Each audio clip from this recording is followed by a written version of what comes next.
Ahora vamos a hacer un estudio sobre el libro de Hebreos.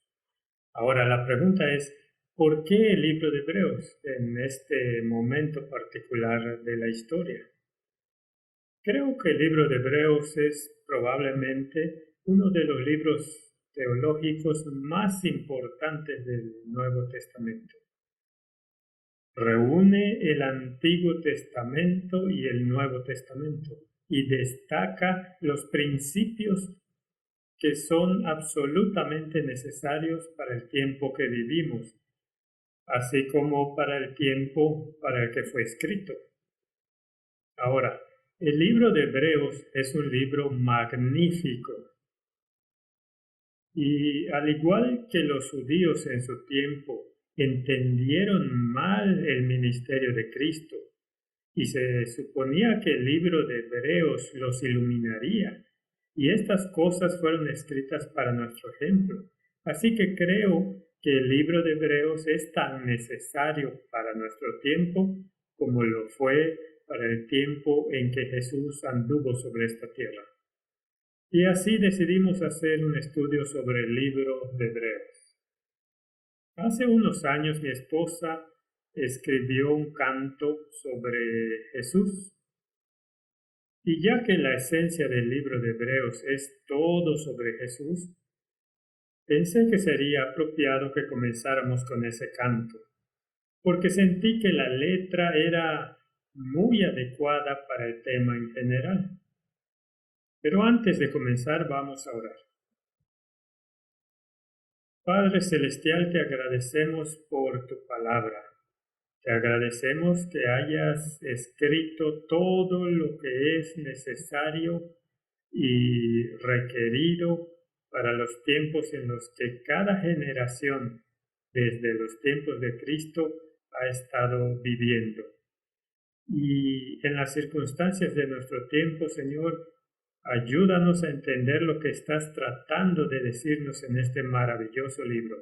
Es mi oración en el nombre de Jesús. Amén.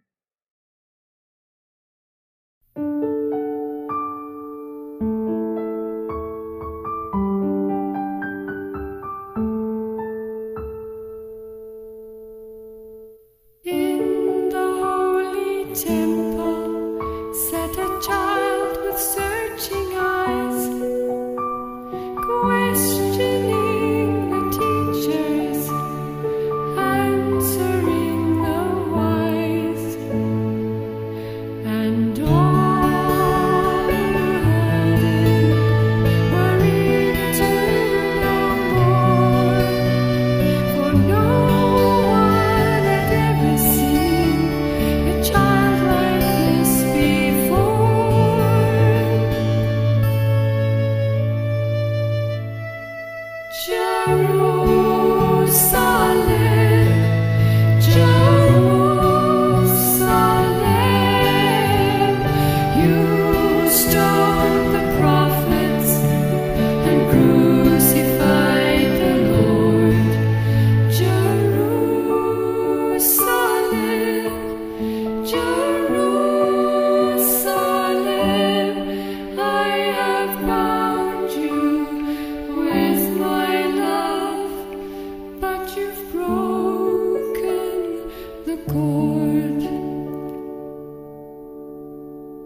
A man taught the word from a boat on the lake. The gospel nets were filled. They feared that they would break. And all were amazed and laid down the oar, for no one had ever seen a man like this before.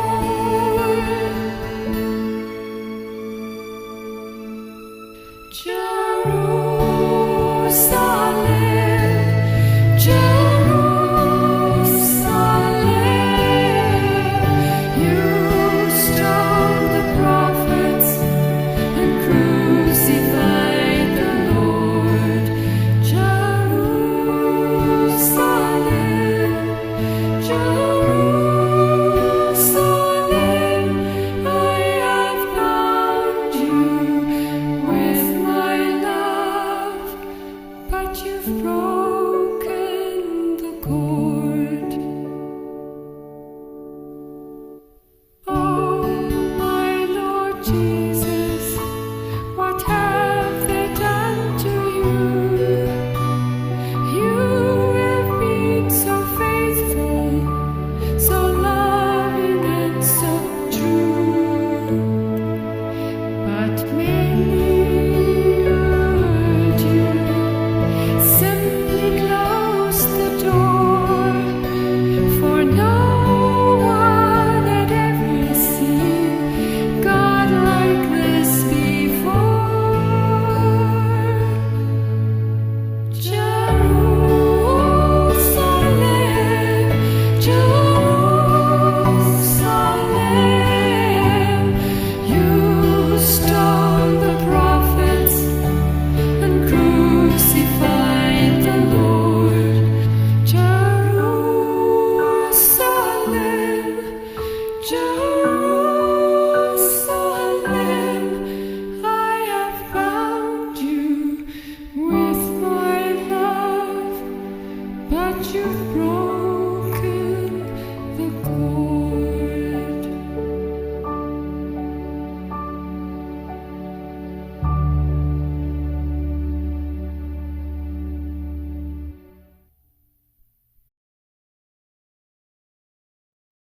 He titulado esta serie el libro de Hebreos, Substancia y Sombra.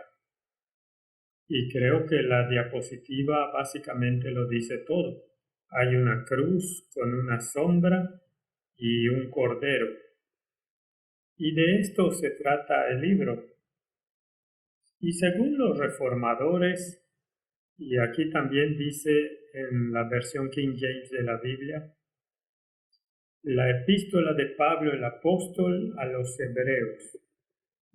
Ahora sé que los altos críticos no quieren reconocer que Pablo fue el autor de este libro, pero junto con los reformadores yo creo, de hecho, que fue Pablo quien hizo este libro.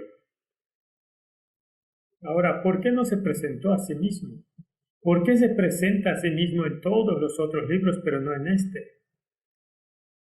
Porque este libro es esencialmente sobre Jesucristo. Y Él es la sustancia de todas las sombras. ¿Cómo se puede comenzar un libro de esta magnitud, trayendo el Antiguo Testamento y el Nuevo Testamento juntos, escribiendo su nombre en él?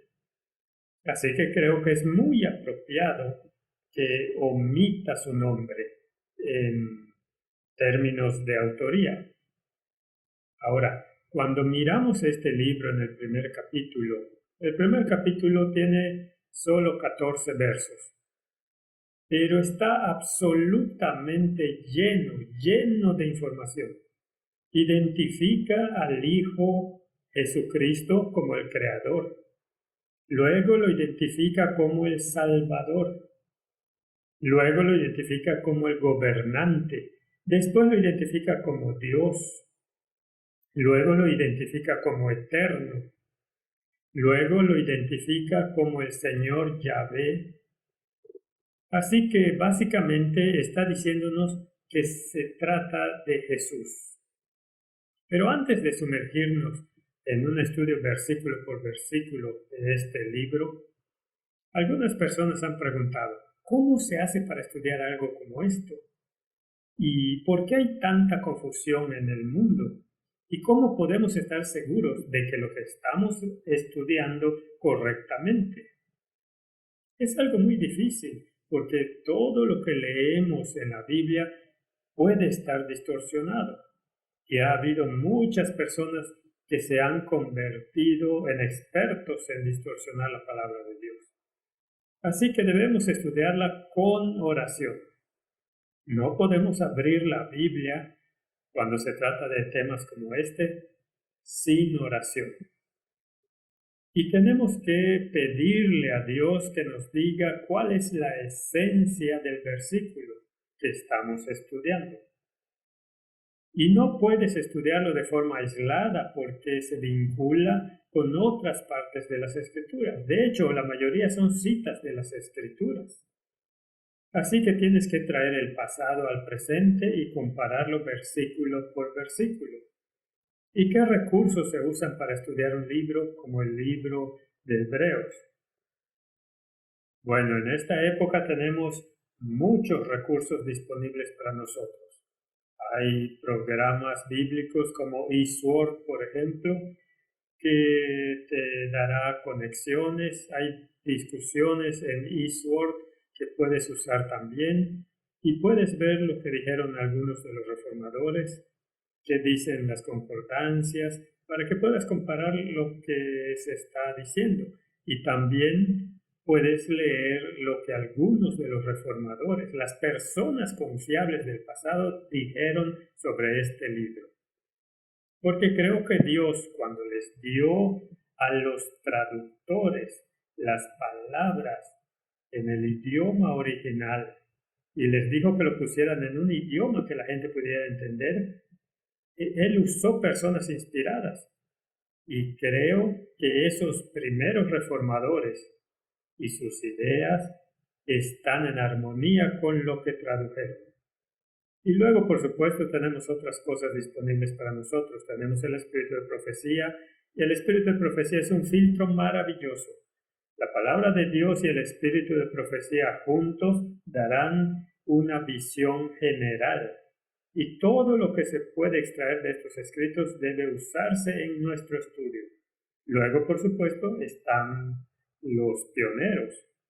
Y muchos de ellos fueron ardientes estudiantes de la Biblia. Y muchas cosas escribieron. Todo el estante detrás de mí aquí está lleno de libros de comentarios bíblicos y lo que nuestros pioneros creían sobre temas particulares.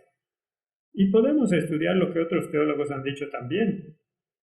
Pero quiero asegurarme de que lo que estudio venga de personas consagradas que creen en la Biblia y el espíritu de profecía y ponerlos en armonía.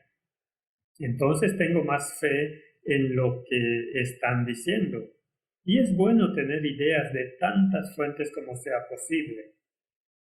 E incluso algunos de los escritores modernos a veces tienen buenas ideas, pero siempre es bueno mantener los filtros a la mano. Así que habiendo dicho eso, vamos a sumergirnos en una introducción a este gran libro. Si queremos entender el libro de Hebreos, también debemos mirar los problemas que existían en el momento en que este libro fue escrito. ¿Cuáles fueron los problemas exactamente? El Nuevo Testamento había traído el cumplimiento de las tradiciones y los tipos del Antiguo Testamento. Y era necesario explicar que la sombra había sido reemplazada por la substancia. Así que si no entendemos el tema de la substancia y la sombra, nunca entenderemos el libro de los Hebreos. De hecho, no entenderemos el Antiguo Testamento, porque la Biblia dice que el Antiguo Testamento testificaba de Jesucristo. Y si no vemos a Jesús en todos los aspectos del Antiguo Testamento, entonces no entenderemos el cumplimiento de esos grandes tipos y el gran antitipo, Jesucristo. Así que algunos de los problemas relacionados con la fe de los judíos en el tiempo de Cristo los encontramos en las advertencias que la Biblia tiene con respecto a estos temas. Por ejemplo, en Mateo 15 leemos el versículo 1. Entonces se acercaron a Jesús ciertos escribas y fariseos de Jerusalén, diciendo, ¿por qué tus discípulos quebrantan la tradición de los ancianos? Porque no se lavan las manos cuando comen pan. Y respondiendo él les dijo, ¿por qué también vosotros quebrantáis el mandamiento de Dios por vuestra tradición? Así que hubo un choque de tradiciones. Los escribas y los fariseos tenían un conjunto de tradiciones que según las Escrituras eran contrarias a la voluntad de Dios. Y este asunto tenía que ser aclarado. No eran solo los escribas y los fariseos. Los escribas y los fariseos eran admirados por la gente en ese momento. Y las tradiciones que ellos apreciaban eran básicamente las tradiciones de la gente. Así que toda la mentalidad de toda la comunidad tuvo que ser cambiada. Hay advertencias en la palabra de Dios con respecto a este choque de tradiciones. Así que en Colosenses leemos en el capítulo 2, versículo 8, mirad que nadie os engañe por medio de filosofías y huecas sutilezas, según la tradición de los hombres, conforme a los rudimentos del mundo y no según Cristo, porque en él habita corporalmente toda la plenitud de la deidad. Así que había un grave peligro de que las tradiciones borraran la esencia misma de lo que eran las Escrituras, a saber, Jesucristo. Estas son las que dan testimonio de Jesús, quien es en quien habita corporalmente toda la plenitud de la deidad. Colosenses capítulo 2, versículo 20 dice, pues si habéis muerto con Cristo en cuanto a los rudimentos del mundo, ¿por qué, como si vivieseis en el mundo, os sometéis a preceptos tales como no manejes, ni gustes, ni aun toques, en conformidad con mandamientos y doctrinas de hombres, cosas que todas se destruyen con el uso? Así que la Biblia es muy clara en que la humanidad, y aquí en particular los judíos, estaban inclinados y estuvieron inclinados a sustituir la adoración verdadera por las regulaciones humanas, por una forma humana de adoración. Así que básicamente es un choque de la voluntad divina con la voluntad de la humanidad. Y así es como nosotros debemos leer el libro de Hebreos, como la sombra tiene que ser trasplantada por la substancia. Si vamos al capítulo 2 de 2 de Timoteo, leemos, recuérdales esto, exhortándoles delante del Señor a que no contiendan sobre palabras, lo cual para nada aprovecha, sino que es para perdición de los oyentes. Procura con diligencia presentarte a Dios aprobado, como obrero que no tiene de qué avergonzarse, que usa bien la palabra de verdad, mas evita profanas y vanas palabrerías, porque conducirán más y más a la impiedad.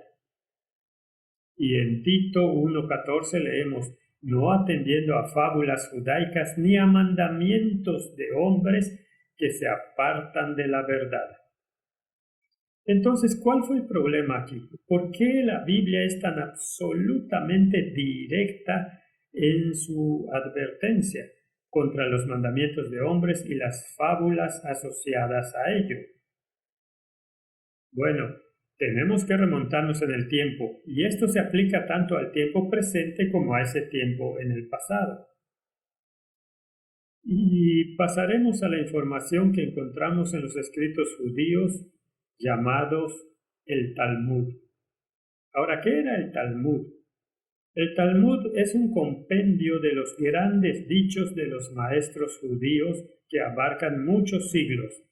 El Talmud se inició poco después del regreso de los judíos del cautiverio babilónico, varios siglos antes de Cristo. Consta de una serie de componentes. Ahora, muchos de esos dichos de los grandes maestros judíos fueron transmitidos oralmente, no estaban escritos inicialmente. Así que hubo todos estos dichos de los rabinos durante el cautiverio babilónico y también de los rabinos posteriores a este cautiverio babilónico.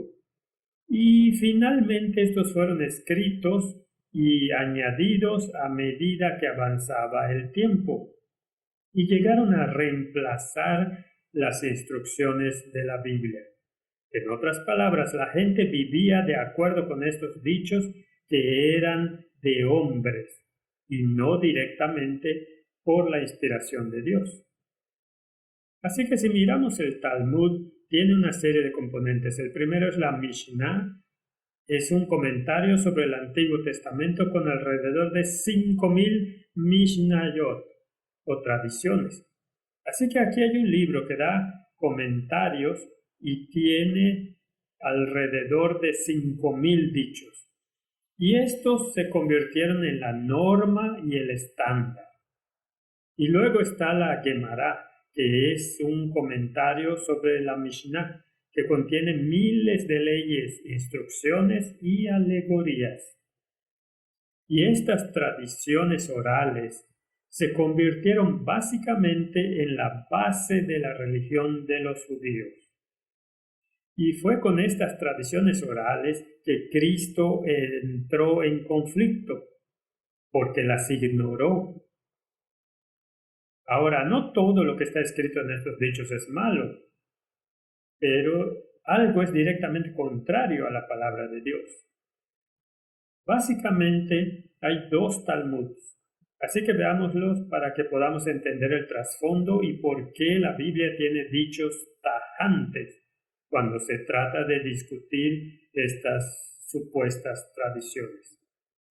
Tenemos el Talmud Yerushalmi, que es el Talmud de Jerusalén, y el Talmud Bobel, o Talmud babilónico. Se llaman así porque los dichos que contienen se derivaron por tradición oral de los maestros que vivían en Babilonia. Más tarde se escribieron y se les conoció como el Talmud babilónico. Y los dichos de los maestros en Jerusalén fueron registrados en el Talmud Yerushalmi, que es el Talmud de Jerusalén. Así que derivaron de los maestros que vivían en Babilonia durante el cautiverio y los que residían en Jerusalén. Estos maestros eruditos tenían muchos discípulos bajo ellos, y se dice de uno de estos maestros, Hillel, que tenía 80 discípulos, que 30 de ellos eran dignos para que la gloria de Dios descansara sobre ellos como lo hizo sobre Moisés. En otras palabras, atribuyeron tal estatura a estos sabios judíos que los igualaron con el mismo Moisés. Así que 30 de ellos eran de tal estatura que la gloria que descansaba sobre Moisés también descansaba sobre ellos, 30. El sol se quedaría quieto ante sus órdenes como lo hizo con Josué, y 20 eran solo moderadamente doctos. Ahora, el mayor de estos 80 fue Josué, hijo de Uziel, de quien se dijo que cuando estudiaba la ley, todos los pájaros que volaban sobre su cabeza se quemaban de inmediato. Así que puedes imaginar, si tienes tales dichos judíos y fábulas, y estas personas son elevadas a tales alturas, que esto podría llevar a una forma de religión que niega el poder de la misma. Esta cita proviene de F.C. Gilbert, Lecciones prácticas de la experiencia de Israel para la iglesia de hoy. Y Gilbert fue uno de los pioneros en el movimiento adventista y era de ascendencia judía. Así que estaba familiarizado con el modo y el pensamiento de los hebreos.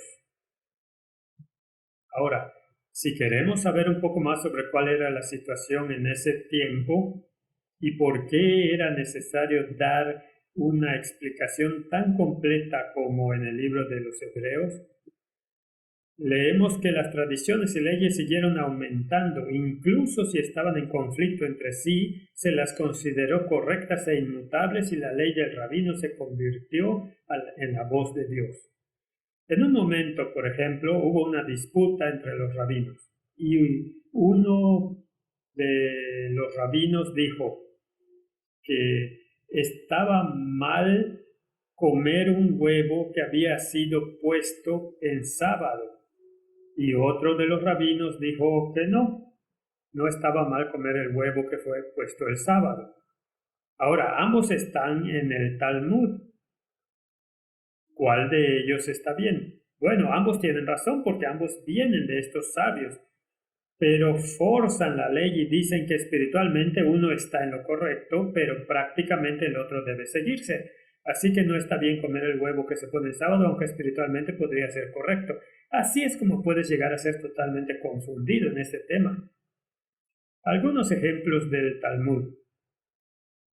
Como a un hombre se le ordena honrar y temer a su padre, así él está obligado a honrar y temer a su rabino, más que a su padre.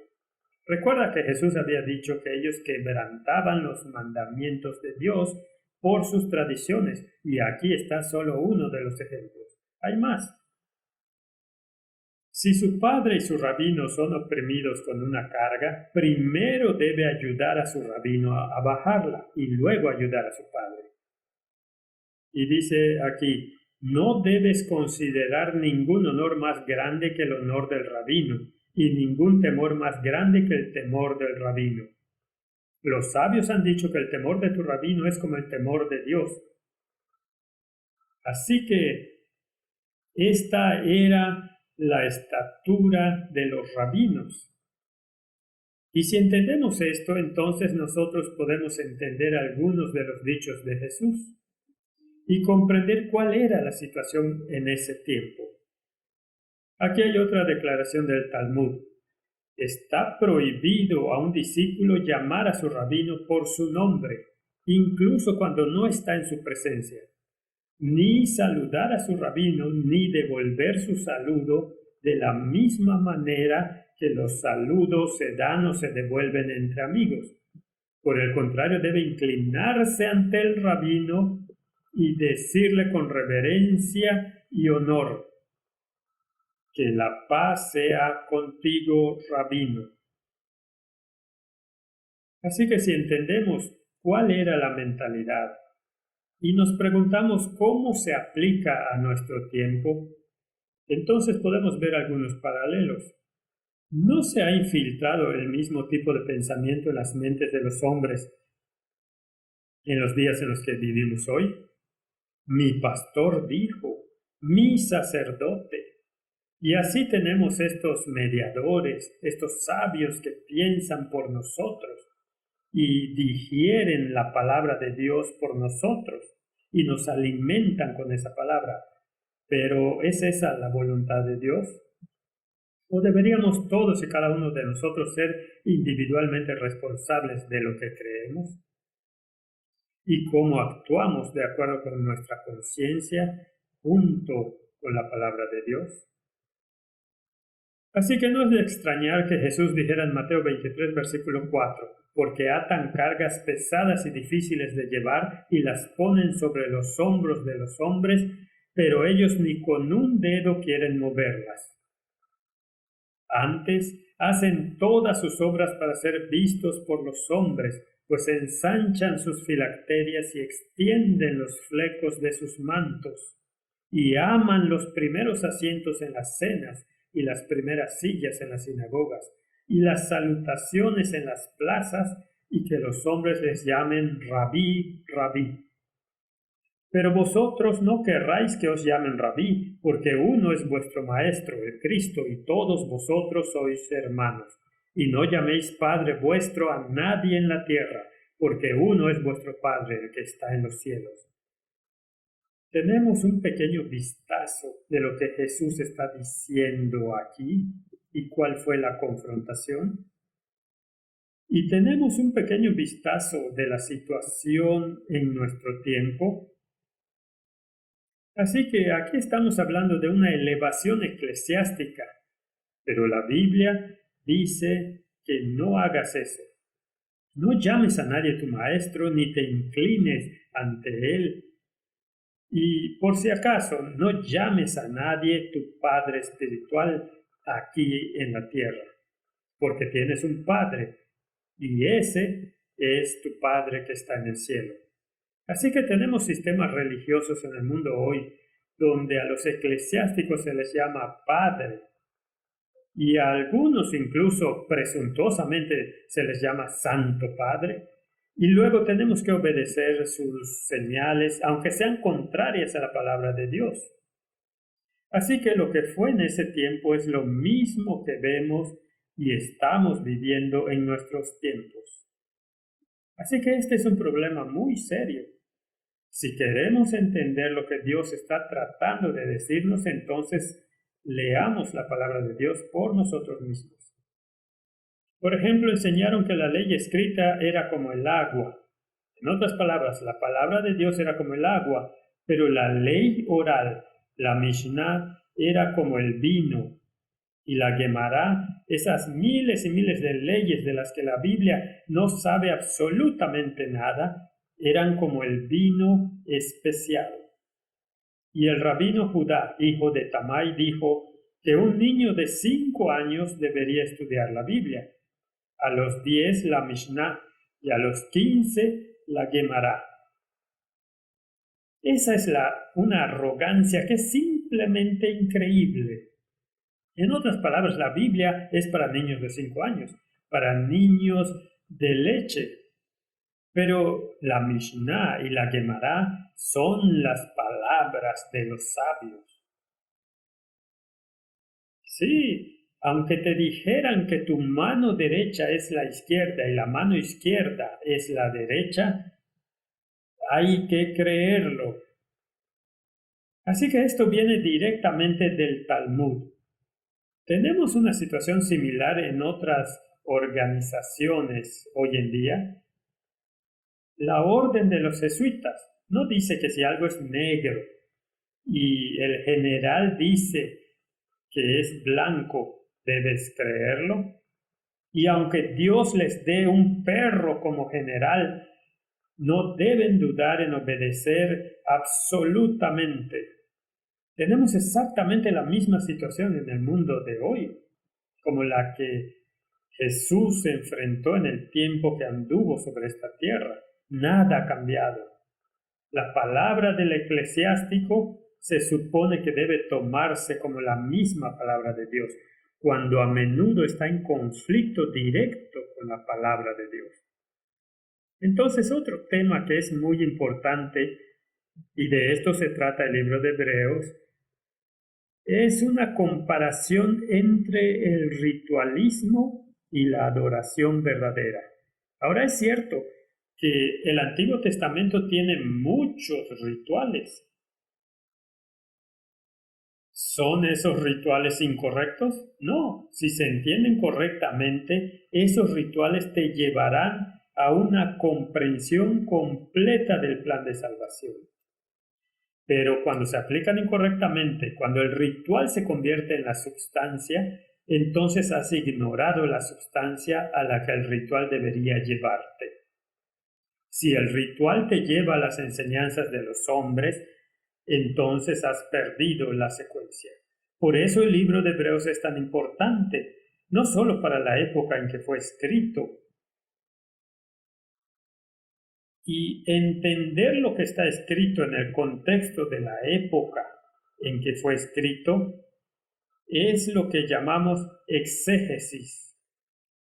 Pero no podemos ignorar el tipo y el antitipo, porque cuando aplicamos la tipología a la exégesis, entonces lo que se aplica al pasado se vuelve relevante para el presente.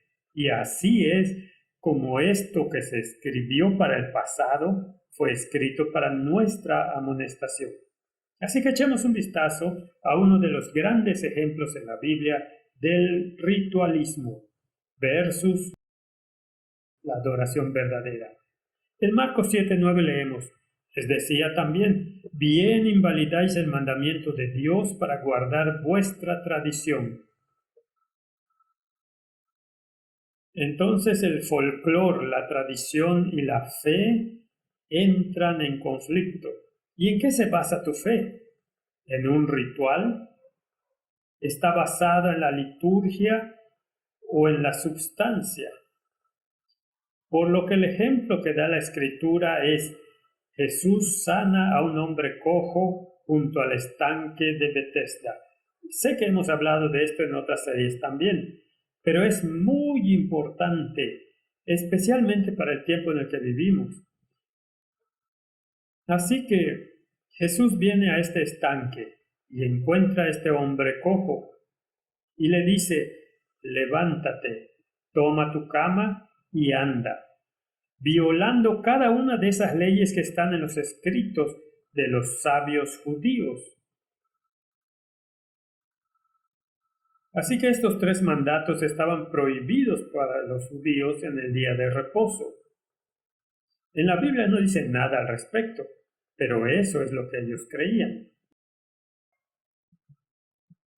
En el libro Fe y Obras leemos la siguiente declaración: dejemos que el tema sea sencillo y claro, de que no es posible afectar nada en nuestra posición ante Dios o en el don de Dios a nosotros a través del mérito de la criatura. Si la fe y las obras compran el regalo de la salvación para alguien, entonces el Creador está obligado a la criatura.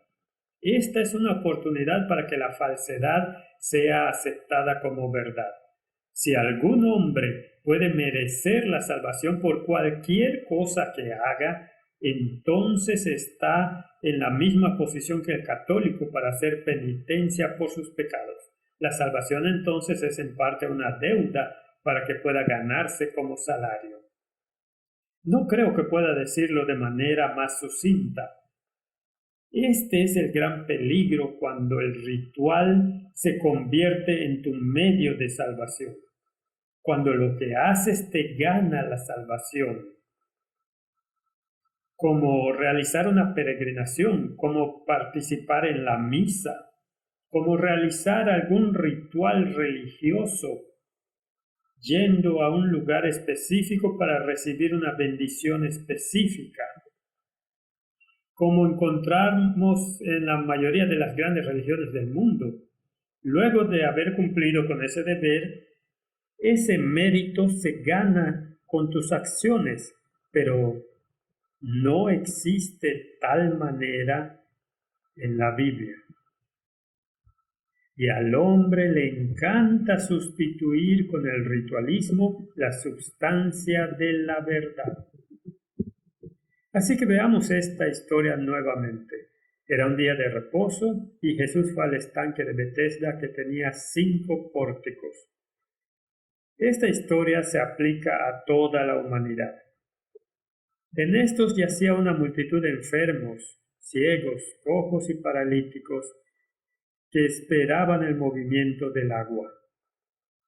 Así que su sistema religioso les había enseñado que había algo específico que podían hacer para sanar: curación física y espiritual.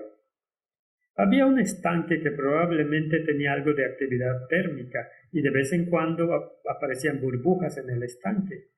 Y la tradición les había enseñado que era un ángel el que agitaba el agua.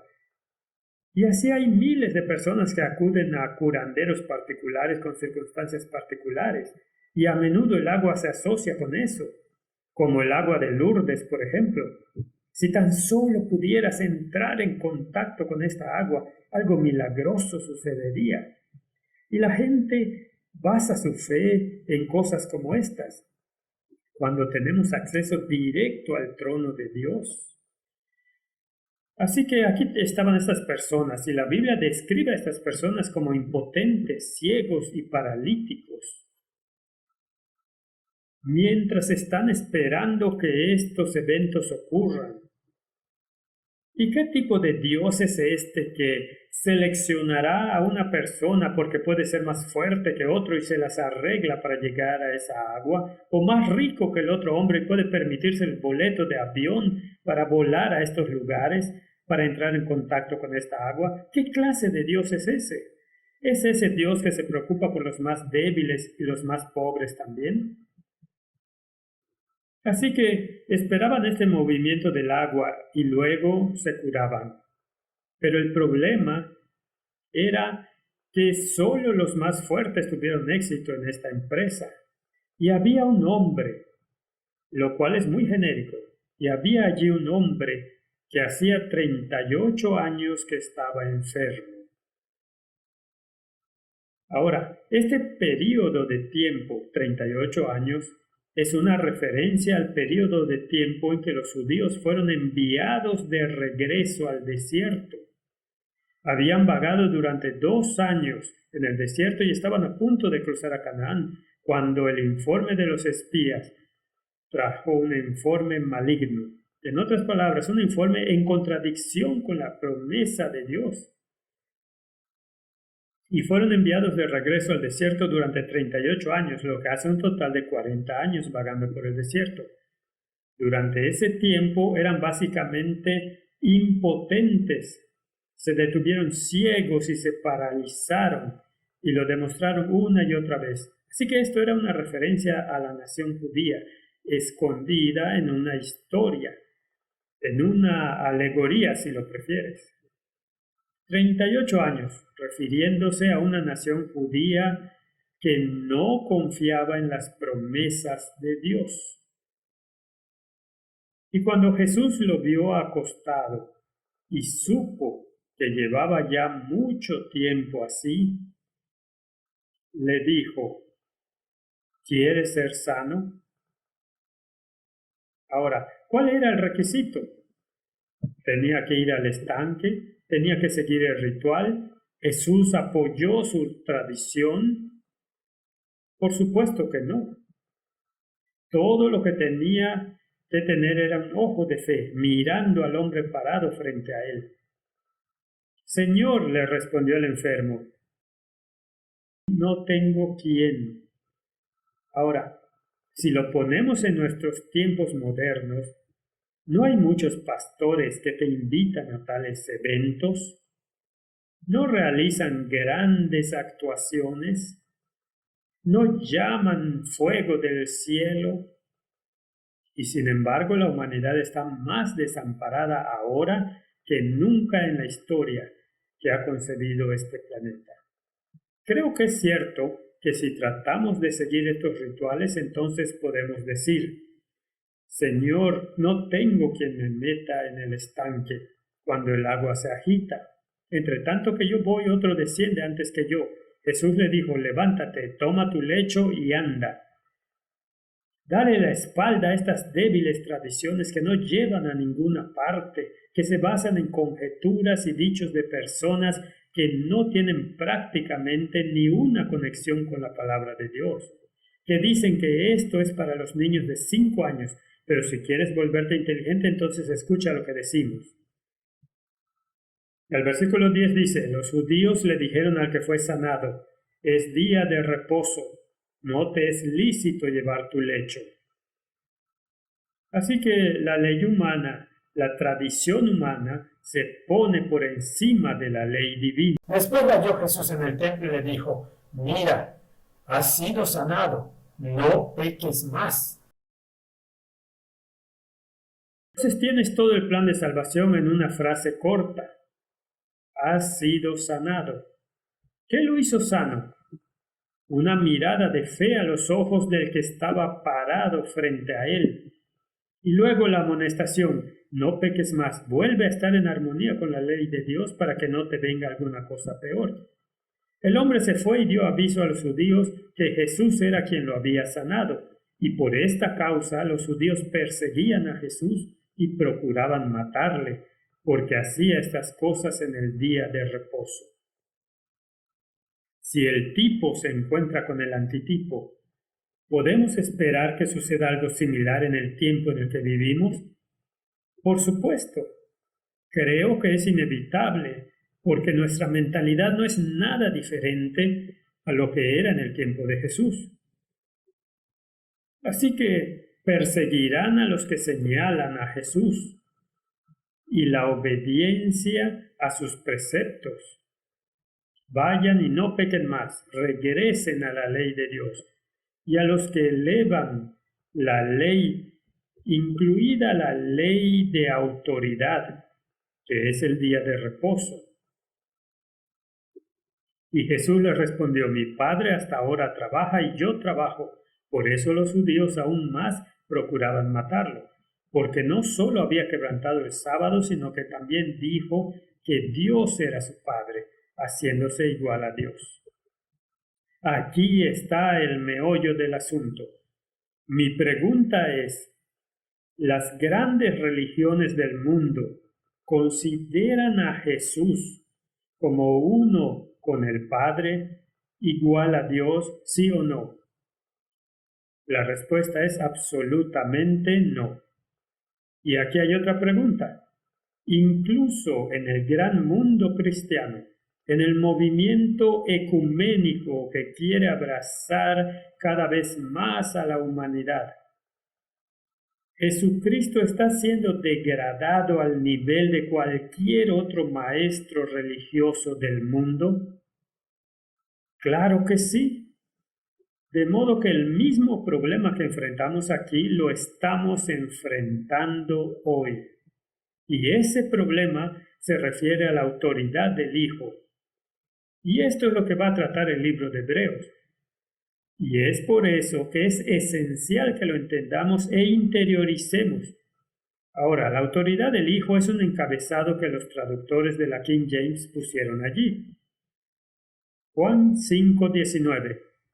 Respondió entonces Jesús y les dijo: de cierto os digo, no puede el Hijo hacer nada por sí mismo, sino lo que ve hacer al Padre, porque todo lo que el Padre hace, también lo hace el Hijo igualmente.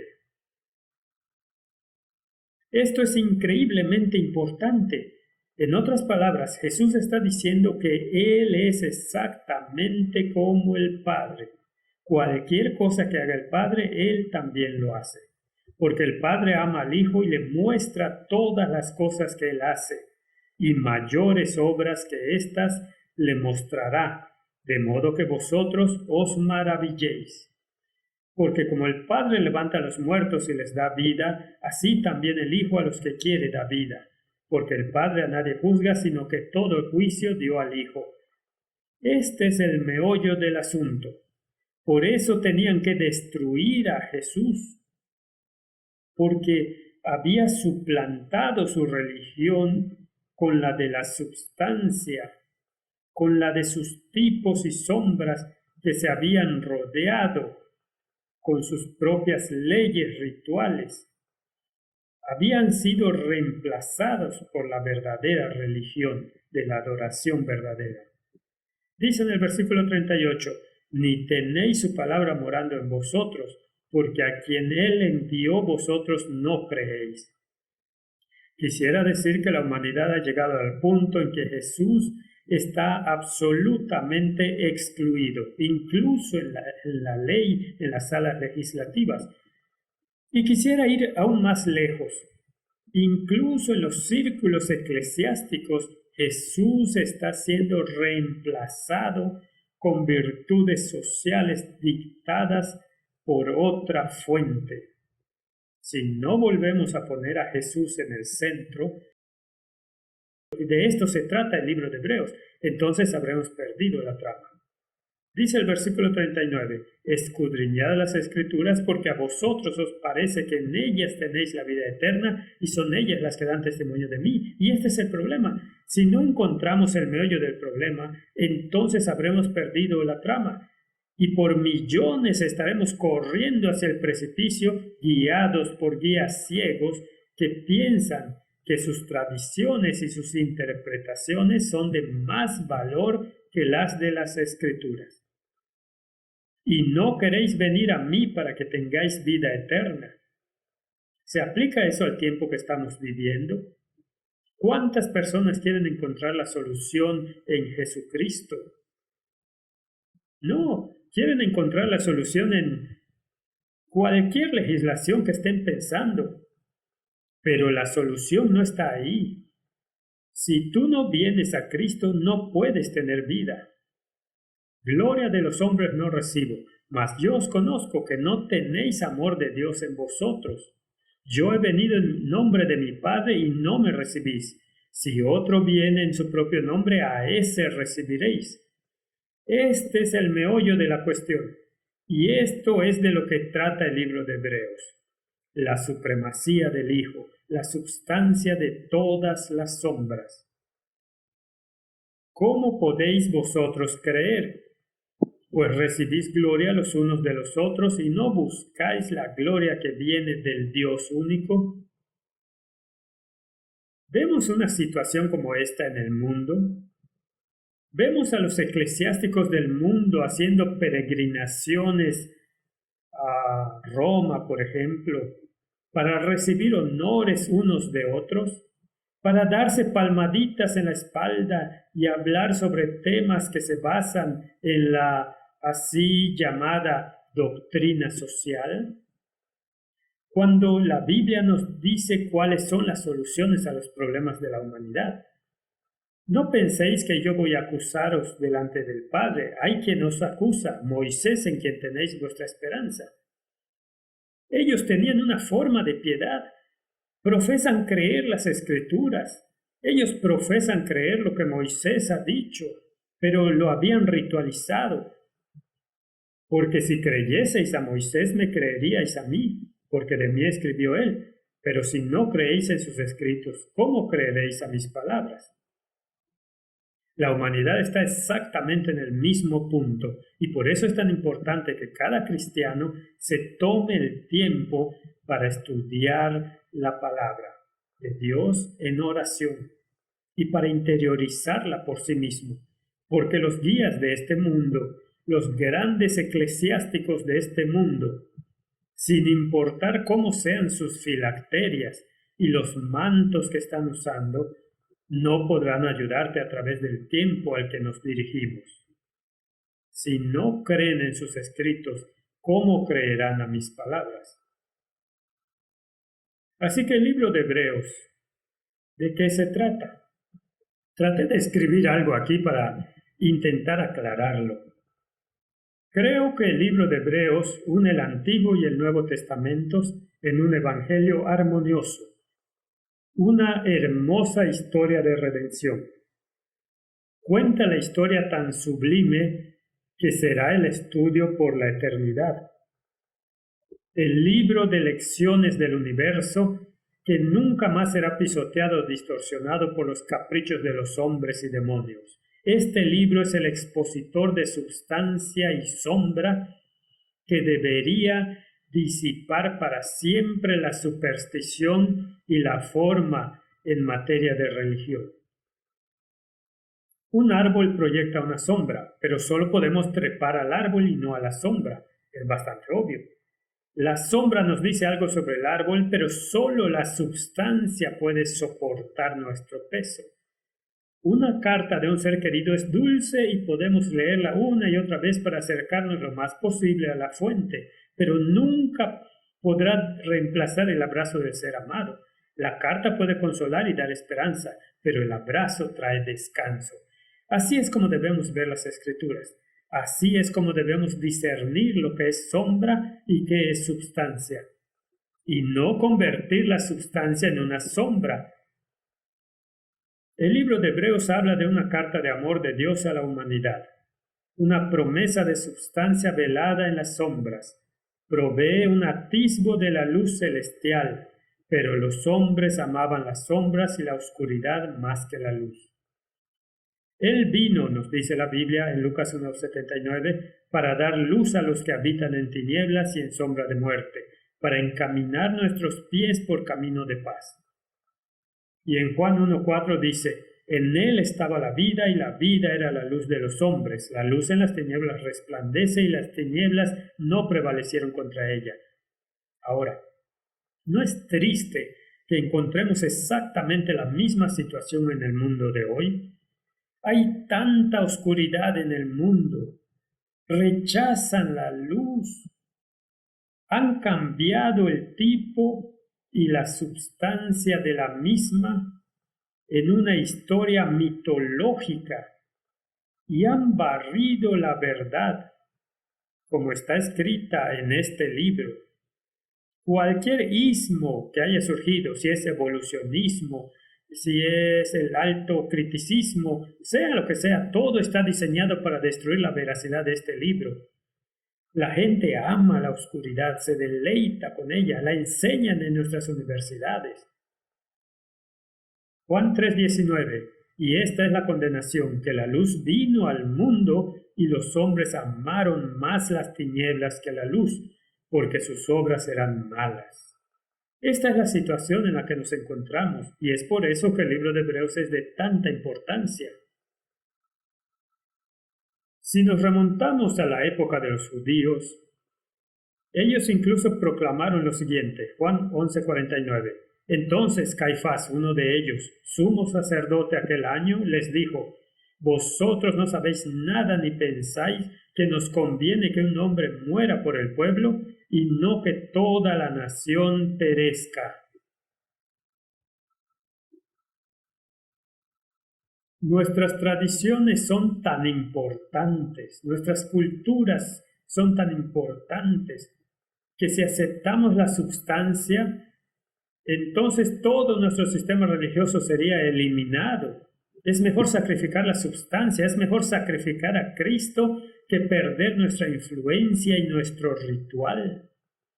Y los elogios de las personas que adoran la misma tierra sobre la que caminamos. Lucas 11:35 dice, mira pues, no suceda que la luz que hay en ti sea tinieblas. Y Juan 8:12, otra vez Jesús les habló diciendo, yo soy la luz del mundo, el que me sigue no andará en tinieblas, sino que tendrá la luz de la vida. Yo la luz he venido, una luz al mundo, dice Juan 12:46, para que todo aquel que cree en mí no permanezca en tinieblas. Esa es la solución para la humanidad, esa es la historia de las Escrituras. Esto es lo que testifica, y la humanidad lo ha entregado por un plato de potaje. Quiero terminar esta introducción al libro de Hebreos con esta declaración. Es cuando los líderes religiosos se aferraron a la sombra y rechazaron la sustancia de la misma que fueron sumergidos en la oscuridad. Y exactamente lo mismo se aplica hoy. Cuando Pablo comprendió la luz que lo cegaba, proclamó. Recuerda que él estaba tan en la oscuridad, era miembro del Sanedrín. Dijo en Hechos 26:15, ¿quién eres, Señor? Ahora, detengámonos allí por un segundo. Toda la Escritura testifica de Jesucristo. Y este hombre erudito, uno de los más eruditos de todos, dijo, ¿quién eres, Señor? No tenía comprensión de qué era la substancia que la sombra señalaba. Estaba tan inmerso en las sombras que nunca comprendió la substancia y tuvo que responder cuando vio esta luz cegadora, ¿quién eres, Señor? Y el Señor dijo, yo soy Jesús a quien tú persigues, pero levántate y ponte sobre tus pies porque para esto he aparecido a ti, para ponerte por ministro y testigo de las cosas que has visto y de aquellas en que me apareceré a ti, librándote de tu pueblo y de los gentiles a quienes ahora te envío para que abra sus ojos, para que se conviertan de las tinieblas a la luz y de la potestad de Satanás a Dios, para que reciban por la fe que es en mí el perdón de los pecados y herencia entre los santificados. Esta es la carga del corazón de Pablo. Desde este momento en adelante, tiene que liberar a los que viven en la oscuridad y convertirlos a la luz. ¿Crees que el diablo estaba contento con esta luz que brilló sobre este maestro de la persecución? No lo creo. ¿Crees que el diablo está muy complacido con la luz que se expone a través de los escritos de Pablo en la Biblia? ¿Crees que estarán muy complacidas estas fuerzas demoníacas con la luz que brilla de estas páginas? ¿O hará todo lo posible para comprometer la palabra de Dios? ¿Para distorsionarla y quitarle su significado original? Creo que lo hará. Así que, ¿cuál es la solución? Bueno, cuando aceptas la luz, entonces puedes recibir el perdón de los pecados, herencia entre los santificados por la fe en Jesucristo. ¿Y quién es la luz? Jesús es la luz. Si te vuelves a Él, entonces tendrás la luz. Ahora, mi pregunta es, ¿quién mejor para escribir el libro de Hebreos que el que llevaba las marcas de esa luz en su carne, como un recordatorio constante de su locura? Él tenía esta marca, esta espina en su carne, y 3 veces le pidió a Dios que se la quitara y recibió la respuesta: bástate mi gracia. Necesitas el recordatorio de la oscuridad en la que estuviste una vez para poder apreciar la luz en la que estás caminando ahora. Así que a veces Dios nos da espinas en la carne para que podamos recordar constantemente que debemos mantenernos enfocados en la luz para no vagar de nuevo en la sombra. En su esfuerzo por aferrarse a la sombra y perseguir la substancia, persiguió a Cristo en la forma de su pueblo. Y una vez que entendió la luz, pudo llevar esa luz a la gente y la escribió. Y qué lástima que Pedro tuvo que escribir que la gente distorsiona los escritos de Pablo. Déjame hablar un poco más sobre algunas de las estructuras en el libro de Hebreos. Y vamos a hacer un estudio sobre lo que el libro de Hebreos dice realmente y qué significa para nuestro tiempo. Podríamos hacer una evaluación literaria del libro de Hebreos. Podríamos estudiar su forma con mucho detalle y pasar años haciendo estudios sobre el libro de Hebreos. Pero en el tiempo que estamos viviendo necesitamos concentrarnos en la esencia. Así que hablaré un poco sobre la estructura. Usaré ejemplos a medida que avanzamos, y estas herramientas son muy útiles. Y si podemos usarlos para iluminar nuestras mentes en cuanto a lo que el libro de Hebreos dijo, entonces bien, una de las herramientas es la estructura quiástica del libro de Hebreos. Ahora, aquí hay una cita de un erudito, y él dice en su libro de 1742, Nomon Novi Testamenti. Este erudito alemán John Albert Bengel menciona la presencia de estructuras quiásticas en el libro de Hebreos. En su introducción a los Hebreos afirma que el quiasmo es tan común en esta epístola que la observación de esta figura por sí sola contribuye mucho a la explicación de la epístola. Ahora, un quiasmo es un estilo literario particular que eleva un pensamiento y lo coloca en una posición central. Y todo el libro está estructurado en quiasmos, por lo que nos da una estructura que nos dice cuál es el núcleo, cuál es la esencia que Pablo está tratando de transmitir. Y entonces hay quiasmos dentro de los quiasmos. Cada capítulo tiene quiasmos en todo el libro es una estructura quiástica y se vincula por otras referencias también. Y podríamos hacer un estudio sobre eso. He incluido aquí dos fuentes donde algunas de las estructuras quiásticas son discutidas y estos provienen en gran parte de tesis que fueron hechas en universidades por académicos de hoy en día. La gente puede buscarlas y observar algunas de las estructuras quiásticas, pero por supuesto hay muchas más que ni siquiera se mencionan en algunos de estos estudios. Pero son útiles para aquellos que quieran tener un poco más de comprensión de la estructura quiástica. Así que cuando revisemos el libro de Hebreos capítulo por capítulo, incluiré un ejemplo quiástico en cada uno de los capítulos. Pero realmente quiero concentrarme en la esencia. Y, ¿sabes?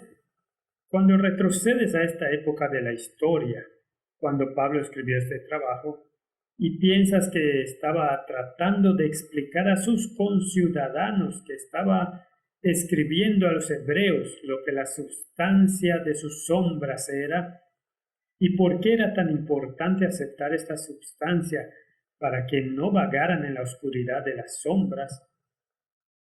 ¿Qué le hicieron a Jesús? Lo crucificaron.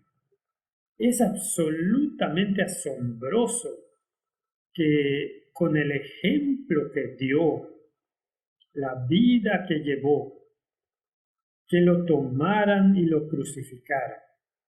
Pero ese es el camino de la humanidad. Así que Dios nos proteja de quedarnos en las sombras cuando podríamos estar abrazando la substancia. Oremos. Padre Celestial, mientras nos aventuramos en nuestro estudio ahora del libro de Hebreos, danos por favor la idea de que no podemos vagar en las sombras, sino abrazar la substancia en el nombre de Jesús. Amén.